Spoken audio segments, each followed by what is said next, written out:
Aujourd'hui, on va chercher à déterminer une longueur ou à comparer deux longueurs l'une à l'autre. Alors si on se penche sur l'histoire des sciences, il y a fort à parier que les distances, les longueurs, ont été parmi les premières grandeurs physiques que l'homme a cherché à quantifier. Quantifier, qu'est-ce que ça veut dire ? En fait, c'est associer un nombre qui indiquera la mesure, la quantité. Par exemple, on a besoin de quantifier une longueur pour connaître la longueur d'un champ, ou bien la distance entre deux villes, ou bien la hauteur d'une pyramide. Un autre exemple de grandeur physique qui a suscité très tôt l'intérêt, c'est le temps, les durées, que les hommes ont aussi très vite cherché à quantifier. Alors, pour pouvoir quantifier une longueur, il faut commencer par se mettre d'accord sur une unité de longueur. Aujourd'hui, tout le monde utilise le mètre, mais sachez que cette unité n'a été instaurée qu'à la fin du XVIIIe siècle. Avant cela, chaque région avait sa propre unité. C'était un vrai capharnaüm. Une fois que l'unité de longueur est définie, on a besoin d'un outil qui se rapporte à notre unité pour réaliser les mesures. Je suis sûre que vous en connaissez déjà plusieurs. Il y a évidemment la règle graduée, mais aussi le mètre ruban, qui est utilisé souvent pour les objets souples, ou bien le mètre de maçon, qui lui mesure les distances rectilignes, ou encore le podomètre, qui, comme son nom l'indique, fait une mesure de distance en suivant la marche de celui qui mesure. Alors on voit que ces outils, bien souvent, ne permettent de mesurer que des objets rectilignes. Par exemple, si je dois mesurer ce segment AB, je vais utiliser ma règle graduée, je vais mettre le 0 sur une extrémité et je vais regarder sur quelle graduation se trouve l'autre extrémité. Ici, c'est 5,4 et rien de plus simple, donc on va pouvoir dire que le segment AB a pour longueur 5,4 cm. Ici, je rappelle que la longueur est notée sans les crochets. Cette histoire de mesure se complique si maintenant je dois donner la mesure de cette ligne courbe qui va de C à D. Alors, il faut trouver des techniques, des méthodes. Je vais vous en présenter quelques-unes, il y en a d'autres. Alors, la première proposition, c'est de dire, voilà, c'est une ligne courbe. Moi, il faudrait que je tire dessus et qu'elle devienne rectiligne. Pour ça, je vais utiliser un fil que je vais positionner comme ça le long de ma ligne courbe, que je coupe à l'extrémité, voilà. Et ce fil, une fois coupé, je tire dessus pour qu'il devienne rectiligne et je le mesure avec ma règle. Et là, je lis environ 8,2 cm.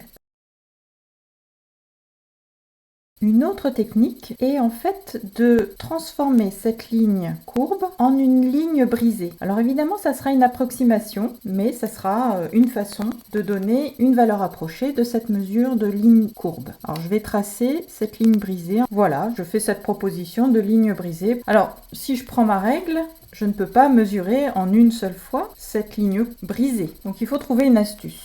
Il y a une chose que l'on peut faire, c'est mesurer la longueur de chacun des segments de cette ligne brisée. Une fois que j'ai les trois mesures, je les additionne entre elles pour trouver la longueur totale. Qui me donne 8,2 aussi. Une dernière technique, ça serait de rapporter cette ligne brisée sur une ligne droite. Je commence par faire une demi-droite et pour rapporter les longueurs, je vais utiliser le compas. Alors quand je l'ouvre ainsi, j'ai la longueur de ce segment que je peux rapporter ici. Ce segment et celui-ci ont donc la même longueur. Je prends la longueur du deuxième segment et je la trace à la suite de mon premier segment. Et enfin le dernier.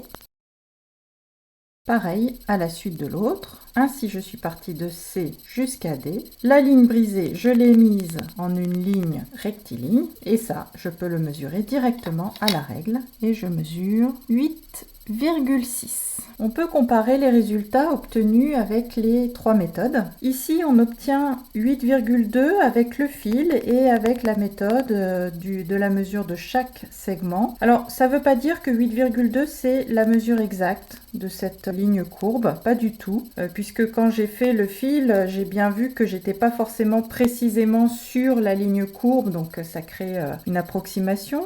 Quand j'ai mesuré chaque segment, eh bien, je tombais entre 2,1 et 2,2, donc il fallait faire un choix entre les deux. Donc ici, en plus, les erreurs se sont cumulées. Et ici, j'ai certainement aussi fait une erreur, puisque je ne trouve pas la même chose qu'ailleurs, en ayant des mesures peu précise avec mon compas. Alors on va pas dire que l'une ou l'autre méthode est meilleure, mais par exemple si je veux comparer la distance que j'ai obtenue avec mon fil et celle que j'ai obtenue avec le compas, vous voyez que cette longueur-là est plus grande que celle-ci. Donc ça c'est une façon de comparer. Voilà, aucune méthode n'est parfaite, mais chacune a ses avantages et donc c'est maintenant à vous de jouer.